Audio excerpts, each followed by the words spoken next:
नमस्कार साथियों, स्वागत है आपका अपने चैनल नितेश पांडे में। सभी साथियों को नमस्कार। मैं अभिषेक आपका स्वागत करता हूं आपके अपने चैनल नितेश पांडे में। साथियों, अभी तक आपने डीएलएड थर्ड सेमेस्टर की मैथ क्लास में 2 क्लासेस देखी हुई हैं, जिसमें मैंने पिछली कक्षा में यूनिट फर्स्ट करवाया हुआ है। आज की इस वीडियो लेक्चर में जो आपका समानुपात और अनुपात का पार्ट नंबर 2 है, इसमें 2 यूनिट करवाई जाएंगी। तो आप पूरे वीडियो को अंत तक ज़रूर देखिएगा। अगर आपको वीडियो अच्छी लगे तो लाइक कीजिए, अपने अन्य मित्रों के साथ शेयर कीजिए और हमारे चैनल को सब्सक्राइब कीजिए। तो चलिए स्टार्ट करते हैं आज का अपना सेशन। डीएलएड थर्ड सेमेस्टर की इस गणित की क्लास में अभी तक आपने यूनिट फर्स्ट देखी थी, जो पिछली वीडियो में मैंने आपको पढ़ाया था। अनुपात, समानुपात और लोम एवं प्रतिलोम समानुपात का अर्थ। इसमें हमने तक अनुपात देखा था हम लोगों ने, उस पे बेस्ड जो कुछ क्वेश्चंस थे वो हम लोगों ने देखा था। साथ ही साथ अनुलोम समानुपात और प्रतिलोम समानुपात भी हम लोगों ने देखा था। आज की इस वीडियो लेक्चर में हम लोग अपना द्वितीय अध्याय या यूनिट 2 समानुपाती राशियों में बाह्य पदों एवं मध्य पदों का गुणनफल के संबंध में जो क्वेश्चंस हैं वो लगाएंगे, और साथ ही साथ यूनिट 3 भी आज 2 घातांक की अवधारणा भी हम लोग कवर करेंगे इस वीडियो में। तो आप वीडियो को अंत तक जरूर देखिएगा। सारे जो इसके घातांक के नियम वगैरह एक अच्छी कंसेप्ट के साथ आपको बताया जाएगा, तो आप वीडियो को अंत तक जरूर देखिएगा। तो चलिए स्टार्ट करते हैं आज का अपना सेशन, जिसमें सबसे पहले देखिए समानुपाती राशियों में बाह्य पदों एवं मध्य पदों का गुणनफल। ये मैंने पिछली वीडियो में भी बताया था आपको क्या होता है। बाह्य पदों का गुणनफल जो होता है मध्य पदों के गुणनफल के बराबर होता है। जैसे ये क्वेश्चन है एग्जाम्पल में 1, इसमें क्या है 1 और 8 क्या है बाह्य पद हैं, और इसके मध्य पद क्या है 2 और 4। तो इसमें क्या मतलब हुआ, जो बाह्य पदों का गुणनफल है अर्थात 1 गुणे 8 ये बाह्य पद होंगे, इसका जो गुणनफल है 2 गुणे 4 मध्य पदों के बराबर होता। तो 8 एकम 8 और 4 दूना 8, ये दोनों बराबर हैं। ठीक है, तो ये समानुपात में है। ऐसे ही इसमें देखिए बाह्य पदों का गुणनफल यानी 5 गुणे 18 ये जो है मध्य पदों के गुणनफल के बराबर होगा 6 गुणे 15। तो 18 पंचे 90 और 15 छक्का 90, ये दोनों चीज़ें बराबर हैं। तो ये चीज़ें आपको पता चल गई कि बाह्य पदों का गुणनफल जो है वो मध्य पदों के गुणनफल के बराबर होता है। अब इस पे बेस्ड जो कुछ क्वेश्चंस हैं वो हम लोग लगाएंगे। जैसे ये क्वेश्चन पहला नंबर है, नीचे लिखे समानुपाती पदों में x की वैल्यू निकालना है। ये पहला क्वेश्चन है, इसमें x की वैल्यू हमको नहीं पता, तो इसको कैसे हल करेंगे। हमने आपको बताया x अनुपात 10 समानुपात 10 20 अनुपात 40। हमने बताया आपको कि जो बाह्य पदों का गुणनफल है वो मध्य पदों के गुणनफल के बराबर होता है। तो यानी x गुणे 40 जो है वो किसके बराबर हो जाएगा 10 गुणे 20, ये हमको पता है। तो अब कैसे निकलेंगे, x की वैल्यू क्या आ जाएगा, ये गुणे में है तो इधर जाएगा तो भाग में हो जाएगा 10 गुणे 20 बटा 40। ठीक, तो 20 एकम 20 20 दूना 40, 2 एकम 2 2 पंचे 10। तो x की वैल्यू हमको पता चल गई, x की वैल्यू क्या आ जाएगी 5। यही आपका आंसर है। ऐसे ही क्वेश्चन नंबर 2 16 अनुपात 8 समानुपात 8 अनुपात x। तो हमने बताया बाह्य पदों का गुणनफल जो है 16 गुणे x, ये मध्य पदों के बराबर होता है 8 गुणे 8। तो x की वैल्यू क्या आ जाएगी 8 गुणे 8, और ये गुणे में है तो अपॉन में आ जाएगा 16, अपॉन में आ जाएगा गुणे में है तो 8 एकम 8 8 दूनी 16, 2 एकम 2 छक्को 8। x की वैल्यू क्या आ गई 4। ठीक है, ये हो गया। थर्ड नंबर क्वेश्चन देखते हैं, 30 अनुपात 120 समानुपात x अनुपात 300। ठीक, तो जो बाह्य पदों का गुणनफल है 30 गुणे 300, मध्य पदों के गुणनफल के बराबर होगा 120 गुणे x। यहाँ से x की वैल्यू निकाल लेते हैं 30 गुणे 300 अपॉन में 120। किसकी वैल्यू आ गई x की, निकालते हैं, 0 से 0 कट गया, 3 एकम 3 3 चक्कू 12। ठीक है, अब काटते हैं, 4 सत्ते 28, 2 बता 4 पंचे 20। x की वैल्यू कितनी आ गई 75। तो ये आपका आंसर, ये आंसर हो गया। ठीक, अगला क्वेश्चन देखते हैं, चौथा नंबर 2.5 अनुपात x समानुपात 1.25 अनुपात 2.5। ठीक। तो बाह्य पदों का गुणनफल जो होता है मध्य पदों के गुणनफल के बराबर होता है, यानी x गुणे 1.25 इजिकल टू 2.5 इंटू, ये 2.5 ही है, 2.5। ठीक। तो x की वैल्यू क्या आ जाएगी, 2.5 इंटू 2.5 अपॉन में, ये गुणे में है तो बट्टे में आ जाएगा 1.25। ठीक। अब देखिए कैसे इसको सॉल्व करते हैं। अब ये 2 अंकों की बात है तो यहाँ पे 0 हटा के लगा के ये हटा देते हैं, दशमलव काटते हैं, 5 दूनी 10, 5 25, ये 5 25, 0, 25 से कम 25, दूना 50, और 2.5 एक्स की वैल्यू क्या आ जाएगी, 2.5 इंटू 2, यानी ये इसकी वैल्यू जो है 2.5 को 2 से गुणा करेंगे तो 5 आ जाएगी। ये इसका आपका आंसर हो जाएगा। तो ये चारों क्वेश्चन जो है एक्स का मान निकालना था, इसमें केवल एक ही कंसेप्ट था कि बाह्य पदों का जो गुणनफल होता है वो मध्य पदों के गुणनफल के बराबर होता है। ऐसे ही नेक्स्ट क्वेश्चन देखते हैं। एक विद्यालय के लड़के और लड़कियों में अलग अलग 2:3 के अनुपात में पौधा लगाए। यदि विद्यालय में कुल 1500 पौधे लगाए गए हैं तो लड़के और लड़कियों का द्वारा लगाए गए पौधों की संख्या अलग अलग निकालिए। तो हम मान लेते हैं लड़के और लड़कियों ने 2:3 के अनुपात में माने हैं, तो हम इसी के बेस पे मानेंगे। सॉल्यूशन, माना लड़कों ने लगाए पौधे, माना लड़कों ने लगाए पौधे कितने मानेंगे, 3 है तो हम 2x मानेंगे, 2x लगाए। इसी तरह लड़कियों ने कितने लगाए, लड़कियों ने लगाए पौधे 2:3 है तो 3x इसको मानेंगे। कह रहा है लगाए। यदि विद्यालय में कुल 1500 पौधे लगाए तो प्रश्नानुसार जो है 1500 कुल पौधे हैं, यानी 2x प्रश्नानुसार कुल पौधे जो हैं कितने हैं, 1500 हैं। ठीक, यानी 2x प्लस 3x, जितने भी लड़कों ने लगाए और लड़कियों ने मिला के कितने हो जाएंगे 1500, यानी 2 3 5x बराबर कितना हो जाएगा 1500। x की वैल्यू यहाँ से निकालिए, 5 × 15, x बराबर 300 आ गया। तो इसलिए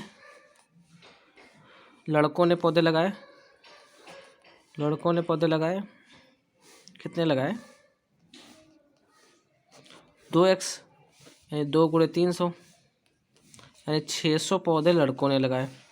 इसी तरह लड़कियों ने कितने लगाए, लड़कियों ने पौधे कितने लगाए 3x, यानी 3 × 300, अर्थात 3 × 900 पौधे लड़कियों ने लगाए। ठीक, तो यही आपका आंसर हो गया। जो अलग अलग पूछ रहा था कि लड़कों ने कितने लगाए और लड़कियों ने कितने लगाए। तो आशा करता हूँ आपको ये पूरी क्वेश्चन समझ में आया होगा। तो आपके यूनिट 2 में कुछ खास नहीं था, बस इसमें यही था मध्य पदों का गुणनफल और बाह्य पदों का गुणनफल जो होता है बराबर होता है। तो ये आपकी यूनिट 2 खत्म हो गई। चलते हैं अपनी नेक्स्ट यूनिट में, घातांक की अवधारणा। ये चैप्टर आपका काफ़ी महत्वपूर्ण हो जाता है क्योंकि इस पे बेस्ड जो क्वेश्चंस हैं वो आपके पेपर में देखने को मिलते हैं। तो आप ये पूरी चीज़ें बहुत ध्यान से देखिएगा, क्या होता है घातांक, ये सब मैं बताऊंगा। घातांक की पूरी अवधारणा आपको समझाऊंगा और उस पर जो बेस्ड क्वेश्चन है, आज केवल कंसेप्ट सीखेंगे घातांक का, कल इस पे जो बेस्ड क्वेश्चंस हैं नेक्स्ट वीडियो में मैं आपको कराऊंगा। तो आप वीडियो को अंत तक देखिए और जितनी भी सीरीज चलाई जा रही हैं उनको ध्यान से देखिए और अपने अन्य मित्रों के साथ ज़रूर शेयर कीजिए इस वीडियो को, और हमारे चैनल को सब्सक्राइब कीजिए। और वीडियो अच्छी लगे तो लाइक ज़रूर कीजिएगा और कमेंट में भी बताइए कि क्या आप सुधार चाहते हैं जो हम लोग कर सकते हैं आपके लिए। और जो भी चीज़ें अच्छी लगें या बुरी चीज़ें लगें आप ज़रूर कमेंट में बताया करिएगा, क्योंकि उससे हम लोगों को बहुत मोटिवेशन मिलता है। तो चलिए स्टार्ट करते हैं। घातांक की अवधारणा यूनिट 3। तो घातांक क्या होता है, जब जैसे कोई भी संख्या है उसको कितनी पावर में लिखा जा सकता है। जैसे 10,000, ये कितना लिखा है, सैकड़ा, हज़ार, 10,000, लाख, 1 लाख है। 1 लाख को हम कैसे लिख सकते हैं, 10 की पावर में 5 लिख सकते हैं। कितने लिखते हैं 10 की पावर 5। तो इसमें जो 10 है वो आधार कहलाता है, जो इसका ऊपर वाला जो पावर होती है वो घातांक कहलाती है। इसको कहते हैं पावर ऑफ इंडेक्स। ठीक, इतनी चीज़ आप जानेंगे। जैसे 2 की पावर 3 है तो इसमें 2 आधार हो जाएगा और 3 जो है घातांक हो जाएगा। ठीक, 2 जो है आधार हो जाएगा और घातांक 3। 2 की पावर 3 को कैसे लिख सकते हैं, 2 × 2 × 2, इसमें आधार 2, घातांक 3। ऐसे ही 3 की पावर 2 को क्या लिख सकते हैं, 3 × 3, मान हो गया इसका 9, आधार 3 है, घातांक 2। ऐसे ही 5 की पावर 6, 6 बार गुणा करेंगे 5 को, इसका मान 15,625। आधार क्या हो गया 5 और घातांक क्या हो गया 6। तो ये चीज़ें आपको समझ में आ गई। बस यही है जो आपको पता होना चाहिए, इतनी बेसिक चीज़। अब देख लेते हैं भाई घातांकों के नियम, जो बहुत ही महत्वपूर्ण, मोस्ट इंपॉर्टेंट, आप लिख लीजिए। इस पे बेस्ड जो है एक क्वेश्चन आपके पेपर में जरूर, 1 या 2 क्वेश्चन आपके पेपर में जरूर देखने को मिलेंगे, जो कुछ इस प्रकार है। ये 5 नियम है, इसको बड़ी ध्यान से देखिएगा। जैसे एक है, यदि ए एक शून्येतर धनात्मक परिमेय संख्या, ए कोई संख्या है शून्येतर यानी शून्य नहीं होनी चाहिए, शून्य से इतर शून्य नहीं होनी चाहिए, ठीक। तो इसका मतलब होना चाहिए शून्येतर मतलब शून्य नहीं, और धनात्मक मतलब पॉजिटिव होनी चाहिए, ऋणात्मक नहीं होना चाहिए, परिमेय संख्या होनी चाहिए, ठीक। तथा m और n कोई 2 धन पूर्णांक हैं, कोई भी धन पूर्णांक हो सकते हैं। तो क्या होगा a की पावर m गुणे a की पावर n। तो हम एग्जाम्पल के थ्रू समझाते हैं। जैसे 4 की पावर 5 गुणे 3 की पावर 2, ठीक। ये a समान है तो यहाँ भी 4 कीजिए। दोनों की आधार जो है सेम है, आधार क्या है सेम है, 4 की पावर 5 गुणे 4 की पावर 2। तो इसका क्या होगा 4 की पावर 5 प्लस 2, ये m प्लस n हो जाता है, मतलब कोड़े में जो पावर है वो ऐड हो जाती है, यानी 4 की पावर 7 हो जाएगा, ठीक। ये आंसर हो जाएगा।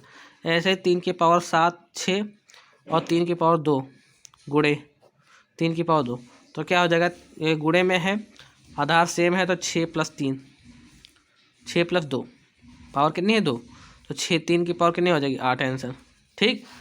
ऐसे ही कुछ भी ले लीजिए, 5 की पावर 3 प्लस 5 गुणे 5 की पावर 4, ठीक। तो 5 की पावर क्या हो जाएगी 3 प्लस 4 यानी 5 की पावर 8, 4 3 7, 5 की पावर 7, ये आंसर, ठीक। ऐसे ही 7 की पावर 2 गुणे 3 की पावर आधार सेम होना चाहिए, 7 की पावर 3, तो 7 की पावर 2 प्लस 3 कितना हो जाएगा 7 की पावर 5, ठीक। आपको ये समझ में आ गया कि अगर आधार सेम है और उनके जो पावर हैं वो अलग अलग हैं, तो उनको जो है उनकी पावर जो है आपस में जुड़ जाती हैं, आधार अगर सेम है तो, और गुणे में। ये आपका नियम फर्स्ट हो गया। इस पे जो बेस्ड क्वेश्चंस हैं वो मैं अगली वीडियो में कराऊंगा। 4-5 नियम पे बेस्ड जो क्वेश्चंस हैं सारे हो जाएंगे। नियम 2, अभी आपने पिछले नियम में गुणा देखा था, अब यहाँ पे भाग हो गया। गुणे में जो है घातें जुड़ जाती हैं और जो भाग में है वो घातें घट जाती हैं। जैसे 2 की पावर 7 भाग 2 की पावर 3 है, तो 2 की पावर क्या हो जाएगा 7 माइनस 3, ठीक। 2 की पावर क्या हो जाएगा 7 माइनस 3 के 4, ठीक। ये हो गया, ठीक। और एग्जांपल देखिए, 2 की पावर जैसे 3 की पावर 5 भाग 3 की पावर 2, तो 3 की पावर 5 माइनस 3 की पावर 5 में से 2 जाएगा, 5 माइनस 2 तो 3 की पावर 3 बचेगा, ठीक। घट जाती है, बस घाते, इतना ध्यान रखिए। जब इसको अपॉन के नीचे ले जाएंगे तो ये चीज़ें माइनस में हो जाएंगी, तो ये आ जाएगा। कैसे, इसको समझ लीजिए कैसे आया। 1 ये पावर प्लस में है, जब अपॉन के नीचे आएगी 1/a की पावर माइनस में हो जाएगी m माइनस n। जब पॉजिटिव करेंगे तो क्या हो जाएगा 1, ये माइनस से ब्रैकेट खोलेंगे तो इसको, तो जो माइनस पॉजिटिव था वो माइनस में हो जाएगा और जो निगेटिव है पॉजिटिव में हो जाएगा, तो n माइनस m हो जाएगा, ठीक। तो चाहे आप ऐसे याद रखिए चाहे ऐसे याद रखिए, बात एक ही है। तो ये आपका नियम नंबर 2 हो गया। अगला नियम देखते हैं। किसी घात वाली संख्या की भी घात याद की जा सकती है। जैसे पावर की पावर होगी, जब पावर की पावर होती है तो वो पावर आपस में गुणा हो जाती है। जैसे a की पावर m की पावर n है, तो a की पावर m गुणे n हो जाएगी। जैसे 4 की पावर 7 की पावर 5 है, तो 4 की पावर 7 गुणे 5 हो जाएगी, ठीक। तो हो जाए 4 की पावर 7 5 35। ऐसे 5 की पावर 6 की पावर 3 है, तो 5 की पावर 6 गुणे 3 5 की पावर 18। ये आपका नियम नंबर 3 हो गया, ठीक।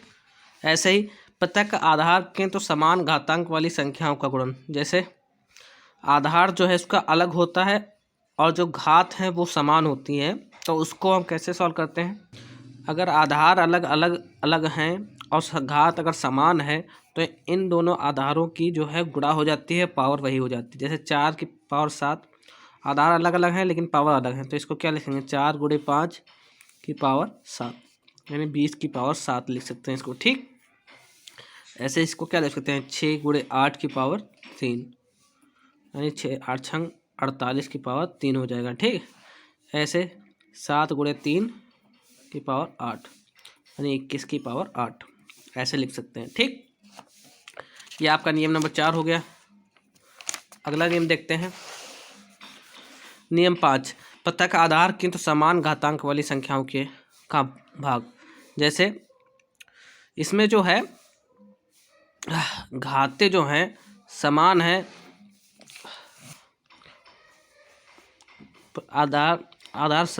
आधार जो हैं अलग अलग हैं और घाते समान हैं।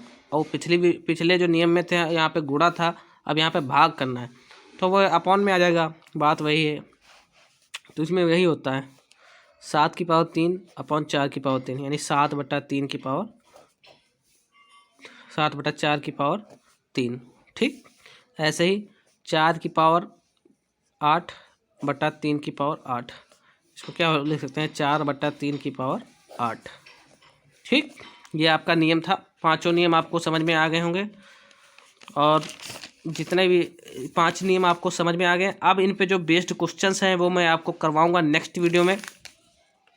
तो वीडियो अगर अच्छी लगी तो आपने लाइक ज़रूर कीजिए और अपने अन्य मित्रों के साथ ज़रूर शेयर कीजिए। जितना ज़्यादा से ज़्यादा शेयर कर सकते हैं आप लोग, सपोर्ट कीजिए और हमारे चैनल को सब्सक्राइब कीजिए। तो चलिए, ये आपको पूरी चीज़ें समझ में आ गई हो गई। हम अगली वीडियो में मैं आपको क्वेश्चंस कराऊंगा। जहाँ भी आपको दिक्कत है आप कमेंट बॉक्स में पूछ सकते हैं, सारा कुछ उसको आपकी प्रॉब्लम सॉल्व की जाएगी। तो चलिए मिलते हैं अब अगली क्लास में, तब तक के लिए नमस्कार।